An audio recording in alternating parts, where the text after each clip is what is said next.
Rasulullah SAW bersabda, inna akrabakum minni majlisan yaumal qiyamah ahasinakum akhlaqa.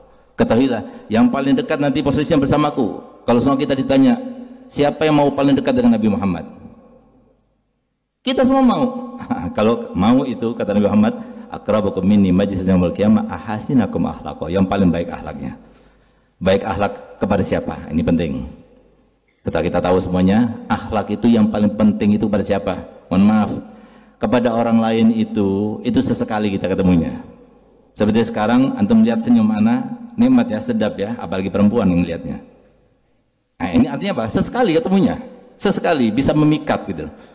Tapi yang setiap kali, setiap saat yang melihatnya siapa? Keluarga kita. Sehingga yang paling terutama untuk menerapkan akhlak yang baik dan mendapatkan akhlak yang baik itu adalah keluarga kita, terutama orang tua kita. Harus kita berakhlak yang baik.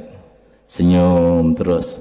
Jangan sampai tampak pada diri kita itu sesuatu seakan-akan kita itu merasa terbebani dengan orang tua kita. Jangan.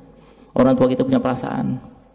Bahkan sekarang ini banyak orang tua ini jaga perasaan anaknya. Itu kan sangat luar biasa. Orang tua jaga perasaan anaknya. Harusnya anak yang jaga perasaan orang tuanya. Sekarang ini banyak orang tua jaga perasaan anaknya. Takut sampai begini, sehingga dia termasuk yang disampaikan Nabi SAW, rahimallahu aban a'ana waladahu ala birrih. Semoga Allah merahmati seorang ayah yang menjaga anaknya supaya tetap berbakti padanya. Dia sampai dijaga perasaannya. Harusnya kita yang menjaga perasaannya. Ini waktunya untuk kita membalas. Orang kalau punya orang tua adalah sebuah karunia yang paling besar daripada Allah Ta'ala. Tinggal kita berakhlak yang mulia. Senangkan, bahagiakan, tertawakan, jadi jenaka di depan orang tua. Bikin dia itu senyum, bikin dia itu gembira, bikin dia itu, alhamdulillah hari ini saya bisa beli HP yang paling mahal, iPhone 15 Pro Max. Saya berikan kepada ibu saya. Ibu saya uangnya banyak, lebih banyak daripada saya, tapi saya ingin berikan. Ketika diberikan kepada orang tua, senangnya luar biasa karena perhatian. Walaupun ibu saya nggak ngerti, tapi saya jelaskan, ini iPhone mahal ini iPhone yang gini. Senang dia. Itu akhlak yang baik. Dan mereka berhak untuk mendapatkannya. Apapun yang kita dapatkan semuanya berkat orang tua. Sekarang kita waktunya membalas. Jangan sampai nanti setelah dia meninggal baru kita menyesal. Baru kita akan menyesal, kita akan menangis dengan ceceran air mata yang begitu, tapi kita nggak bisa buat apa-apa. Cuma khayalan kita datangkan dalam pikiran kita. Untung masih ada orang tua. Jangan sampai takut sama bini, tapi berani sama orang tua. Naudzubillah, ceraikan aja istrinya, banyak yang nganggur. Daripada kayak begini, naudzubillah. Kata Nabi SAW, man faddala zawjatahu ala ummihi fa alaihi la'natullah wal malaika wan nasi ajmain. Kata Nabi SAW, barang siapa yang mengutamakan istrinya ketimbang ibunya, maka atasnya akan dijatuhkan laknatnya Allah, laknatnya malaikat, laknatnya semua manusia. Masih baik kayak begitu? Salah saya mengatakan ceraikan aja. Masih banyak yang nganggur. Kita kasih kesempatan buat mereka. Nah, jadi artinya daripada kita itu takut sama istri, enggak takut sama orang tua. Junjung tinggi ibu.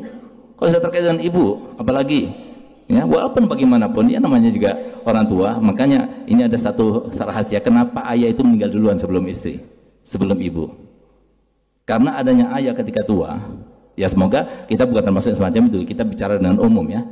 Tapi adanya seorang ayah ketika dia sudah mulai menua, yang dikatakan wa man nu'amirhu nunakkisu fil khalqi afala ta'qilun. Ketika orang itu tambah tua, tambah seperti anak-anak. Ketika orang tua laki seperti anak-anak, itu bahaya.